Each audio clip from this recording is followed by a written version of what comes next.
क्या होगा अगर तुम अपनी नॉर्मल पीसफुल लाइफ से अचानक मरकर एक मैजिकल वर्ल्ड में रीइंकार्नेट हो जाओ और वहाँ तुम तरह तरह के खतरनाक मॉन्स्टर के सामना करो, जहाँ तुमको सभी केओस क्रिएटर के नाम से जानने लगे।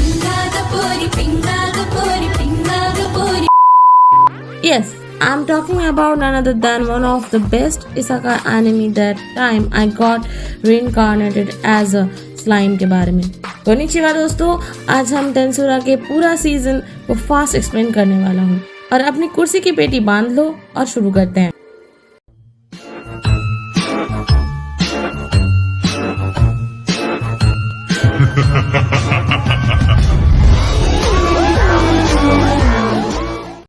एपिसोड के दौरान के स्टार्टिंग में ही एंशिएंट जापान एरा का सीन दिखाया जाता है, जहां वॉर के दौरान एक माँ के उसके बेटी से बिछड़ जाने के कारण उन दोनों की मौत हो जाती है।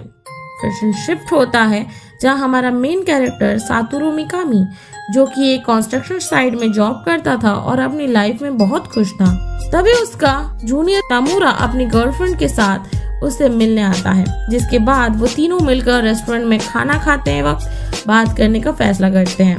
एक आदमी उनकी तरफ नाइफ से हमला कर देता है और सातोरू को घायल कर देता है, जिसके बाद हाई ब्लड लॉस के कारण उसकी हालत बहुत खराब हो जाती है। बट इसी दौरान उसको कंटिन्यूअस एक एआई टाइप की वॉइस सुनाई देती है, जो कि उसको अपना करंट पेन के मुताबिक यूनिक स्किल्स दिया जा रही थी।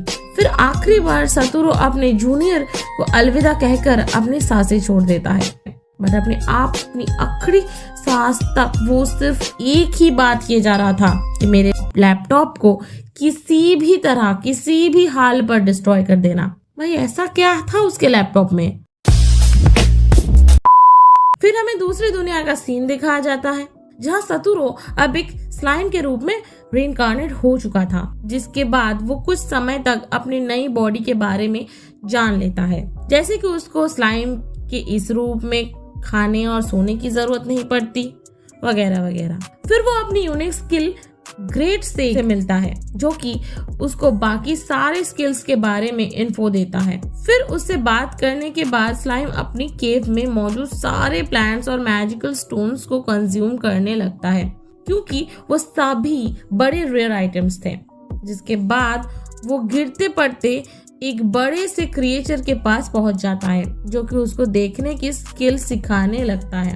एक्चुअली स्टोरी में अभी तक सातोरू ब्लाइंड था, क्योंकि स्लाइम रूप में स्लाइम को दिखाई नहीं देता। वो सिर्फ ह्यूमन बॉडी का टेम्परेचर ही समझ सकता है। बट आंखें पाने के बाद स्लाइम उस बड़े से क्रिएचर को देख के बहुत ज्यादा डर जाता है, क्योंकि वो एक बहुत बड़ा सा डरावना ड्रैगन था, जो कि खुद को one of the true dragon के नाम से खुद को इंट्रोड्यूस करता है, जिसका नाम था स्टॉर्म ड्रैगन वेल्डोरा।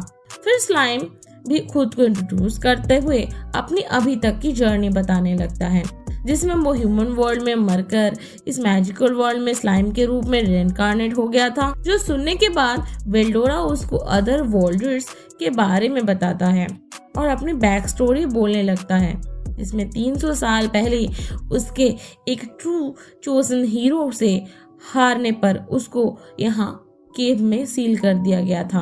उसके अकेलेपन का दर्द समझते हुए स्लाइम उसको दोस्ती का ऑफर देता है, जिसमें वेल्डोरा का थोड़ा नखरे दिखाने के बाद वो दोनों फ्रेंड्स बन जाते हैं। फिर एपिसोड 2 के स्टार्टिंग से ही हमारा स्लाइम और वेल्डोरा प्रिजन से निकलने की नाकाम कोशिश करे जा रहे थे, बट फिर ग्रेट सेज के असिस्ट करने पर स्लाइम उसको कंज्यूम करने की बात करता है, जो सुनकर वेल्डोरा और स्लाइम के बीच में कुछ देर तक बहुत ऑकवर्ड साइलेंस फील जाती है, जो कि ऑब्वियस भी था।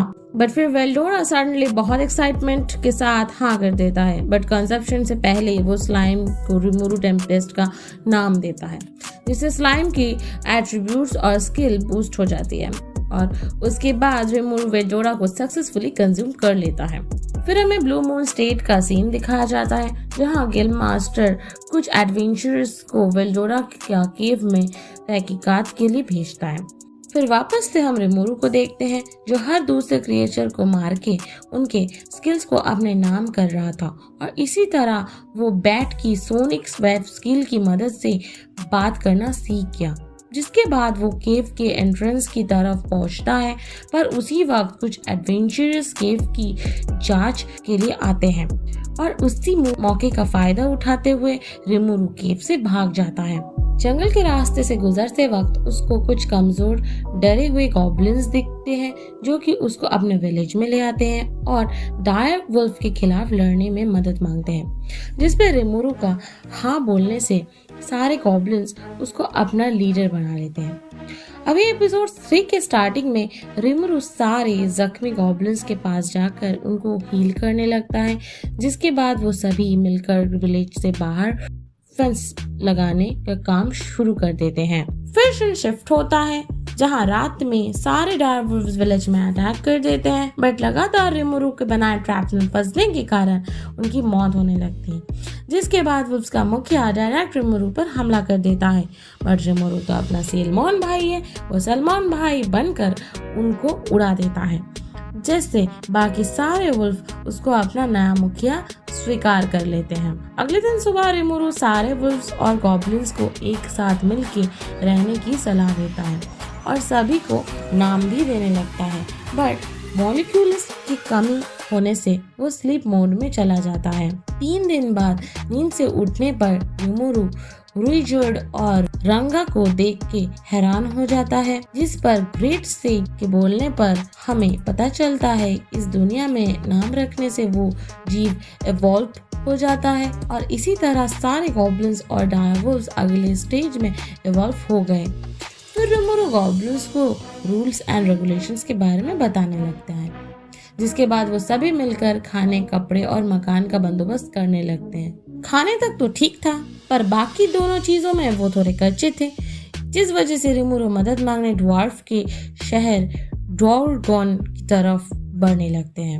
एपिसोड 4 की शुरुआत होती है रिमुरु से, जो कि टेम्पेस्ट वुल्फ पे सवार डोरगॉन राज्य की तरफ बढ़ रहा था, जिसके बाद वो सिर्फ 3 दिन के अंदर ही डोरगॉन शहर पहुंच जाते हैं। पर शहर में घुसते ही कुछ गुंडे उनका रास्ता रोकते हैं, बट भाई बिल्कुल आर्यन खान की तरह वो सिचुएशन में अपनी ताकत का यूज करके बाहर आ जाता है। बट रिमुरु को उसके हक के लिए लड़ने के कारण उसको जनरल कास्ट का मान के उसको जेल में डाल दिया जाता है। हमारे साथ हमेशा ऐसा क्यों होता है भाई? जहाँ के पहरेदारों के जख्मी होने पर रिमुरु उनको थोड़ा मेडिसिन बैरल्स देता है, जिससे वो सभी ठीक हो जाते हैं और जेलर उसको आजाद भी कर देता है। इवन वो उसको ढूंढने में भी मदद करता है। वो रिमुरु को काइजिन के पास ले चलता है, जो कि पूरे डोरगॉन राज्य का सबसे बेहतरीन कारीगर था। जहाँ मंत्री वेस्ता के षड्यंत्र से निकलने में रिमुरु के काइजिन की मदद करने पर वो रिमुरु को एक बार में लेके जाता है और भाई देख के ही पता चल रहा था they are having fun. Episode 5 की शुरुआत में हम बार का सीन देखते हैं, जहाँ रिमुरु और उसके साथी एंजॉय कर रहे थे, बट वहाँ एक लड़की रिमुरु को मैजिकल बॉल की मदद से उसकी होने वाली पार्टनर की झलक दिखाती है। किस कलर की चड्डी पहने हो? आवर बॉय इज शाई। पर तभी वहाँ मंत्री वेस्ता आ जाता है और रिमुरु को इंसल्ट करना शुरू करता है, जिसके बदले काइजिन उसको लेट नाइट डेली ट्रीटमेंट दे देता है। भाई आज ऑमलेट नहीं बनाऊंगा, आज तेल का ऑमलेट बनाऊंगा।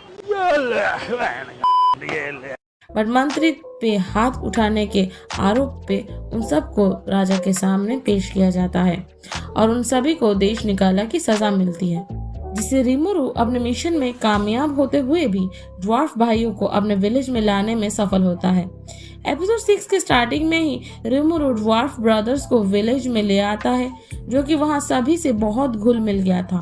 बट अचानक से रिमुरु को जंगल में इंसानों की मौजूदगी महसूस होती है, जहाँ जाने पर उसको अपनी फ्यूचर वाइफ सीजू और कुछ एडवेंचरर्स मिलते हैं। रिमुरु के उनके विलेज में इनवाइट करते ही तीनों एडवेंचरर्स ठूसते हुए खाना खाने लगते हैं, जिसके बाद वो सभी एक दूसरे को अपना इंट्रोडक्शन देते हैं और थोड़े गप्पे के बाद फिर सीन शिफ्ट होता है शाम को, जहां माउंटेन साइड रिमुरु सीजू के पास जा थोड़ी प्राइवेट टॉक करता है। उनकी कन्वर्सेशन से हमें पता चलता है कि एपिसोड 1 के स्टार्टिंग में हमें जो लड़की वॉर के दौरान दिखी थी वो सीजू थी, जिसको इस वर्ल्ड में सुमन करा गया था।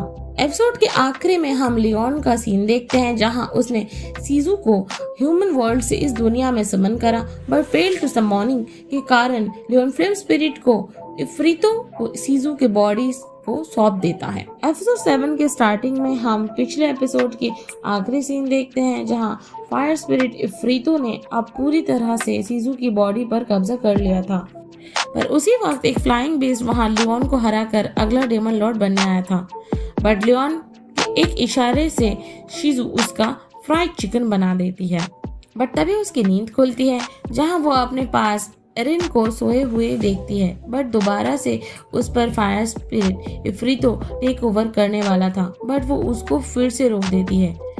फिर सीन शिफ्ट होता है जहां वो सभी एडवेंचरर्स वापस ब्लू मून की तरफ जाने वाले थे, बट तभी सीजू अपना कंट्रोल खो देती है और फायर स्पिरिट इफ्रीतो आजाद हो जाता है और पूरे विलेज में तबाही मचाने लगता है।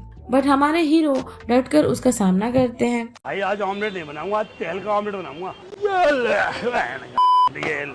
जिसके बाद आखिरी में रिमुरु अकेले ही इफ्रीतो का सामना करने लगता है और अपनी प्रेडेटर स्किल्स से उसको कंज्यूम करने में सफल होता है। फिर हमें रिमुरु के पेट के अंदर दिखाया जाता है जहां वेल्डोरा और इफ्रीतो दोनों बिल्कुल अकेले थे। एपिसोड 8 की शुरुआत से ही जख्मी सीजू रिमुरु से अपनी सारी पास्ट इंसिडेंट्स और पेन शेयर करने लगती है। Summoned by demon lord Leon Cromwell and helped by true chosen hero. जिसके बाद शीजू रिमुरु को बोलती है, किस कलर की चड्डी पहने हो? बता दो ना। सीजू उसे खा लेने का रिक्वेस्ट करती है। सीजू की बात ना टालते हुए रिमुरु उसको कंज्यूम कर लेता है और उससे यूराजानिया के बच्चों को बचाने का और लियोन से बदला लेने का प्रॉमिस करता है। जिसके बाद सीजू के दोस्त और गॉब्लिन्स कैंप में आ जाते हैं जहां सीजू की हालत देखने के बाद वो दुखी हो जाते हैं। बट अगले दिन जाते वक्त रिमुरु से कुछ गिफ्ट्स पाकर वो बहुत खुशी खुशी रिमुरु और जुरा विलेज को अलविदा कहते हैं। एपिसोड के आखिरी में एक बंजर जमीन के बीचों बीच एक ऑर्क भूख के कारण थक के गिर चुका था, पर तभी मास्क पहने आदमी ने उसके पास आकर उसको खाना और नाम देता है। बट उसके चेहरे से साफ पता चल रहा था वो आगे जाकर बहुत बड़ी मुसीबत खड़ी करने वाला था। और इसी के साथ हमने that's time I got reincarnated as a slime का एपिसोड 1 to 8 कंप्लीट कर लिया है। दोस्तों पसंद आया हो तो लाइक कर देना, कमेंट्स में बताओ इसके आगे के पार्ट्स चाहिए कि नहीं। सो मिलते हैं नेक्स्ट वीडियो में, तब तक के लिए बाय बाय, अलविदा और सायोनारा।